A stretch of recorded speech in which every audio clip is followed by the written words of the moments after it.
Rubber Ducky Enlightenment Principle helps keep code manageable at large sizes and has only 2 rules. 1.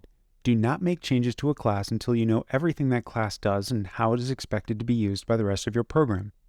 And 2. Write code so that it's easier to understand.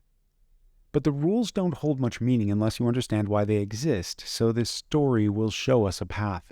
Rubber Ducky stared at the code, confused by the monster it had become. Rubber Ducky wished to understand it, so Rubber Ducky thought and practiced for years and then thought some more. Then Rubber Ducky became enlightened.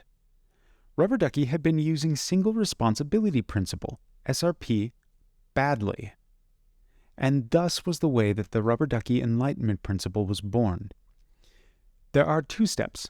The first is do not make changes to a class until you know everything that class does and how it is expected to be used by the rest of your program. What does it do and how do you use it? This first step doesn't seem related to SRP. SRP is about making classes smaller, right? Focused on just one thing? That's how I've always heard it described. Well, its original text from Robert C. Martin says, a class should have only one reason to change. At this point, it is very different, but we'll get to that in a minute. First, I want to explain how SRP gets used badly. It doesn't matter if you're using SRP for video games or enterprise apps. SRP is vague, and people often go the wrong direction when trying to write better code. Every team I've ever been on which focused on SRP tended to have a very common negative trait: splitting the code farther and farther, exchanging complexity in single classes for complexity in file structure and communication patterns. With every SRP-focused team, I would continuously second-guess myself. Should I split it smaller? No reason to ask, because the answer would be yes. If you're doing code reviews, someone will point out how you should have split it farther, so you start defensively dividing it into smaller and smaller pieces. Never would anyone say, maybe we should turn those 3 classes into one, and so our file system paid the price. As items got divided farther, the portion of the domain it related to got divided as well, and we ended up with more folders to put them into. But because more folders were needed to organize the code, more classes found their way into not fitting into an understandable silo in the code. That meant it was hard to figure out where things should be saved or where to find existing files. But what was probably worse than having thousands of files was the complexity and architecture of managing where the data would exist between all those classes and the rest of their communications. MVC would commonly be applied, Model View Controller, splitting out the data, UI, and logic. But those controllers and systems would still need heavy thought and practice to find a good way to connect the data between multiple controllers, which seldom felt right.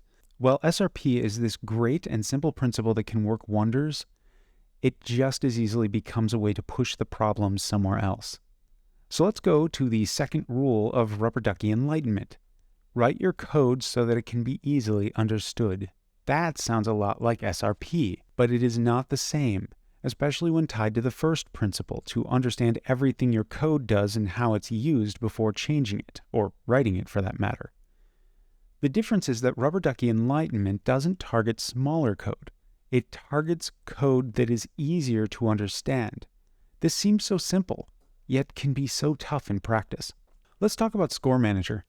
A basic system common to many games. A score manager might have a singleton access point, an integer field to maintain the score, a reference to UI to display it, and that's about it. Less than 10 lines of code and you've got it done. That being said, I have personally been responsible for splitting that into MVC, Model View Controller. The model is holding the data, the view has the reference to the UI text field and updates to change it every frame, and finally the controller holds the logic, or the add score function.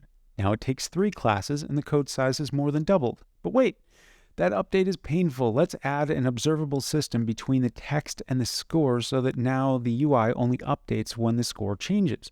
While this is not complex to look at, I just added a pattern for dealing with communication between classes to something that didn't really need to be multiple classes. I'm effectively adding an architecture to a class, and architecture doesn't really belong in a single class.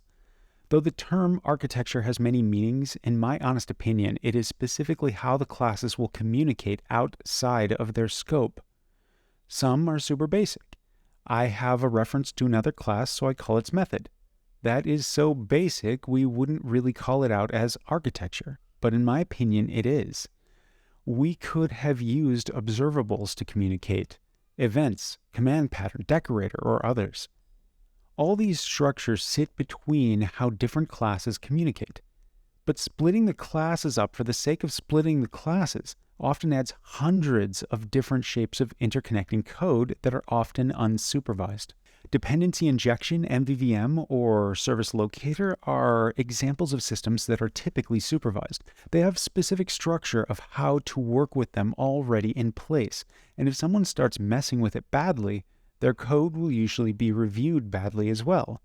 But give the controller the view and the data classes for Score Manager their own communication structure different from communication patterns used for other class interactions in the same project, and no one bats an eye.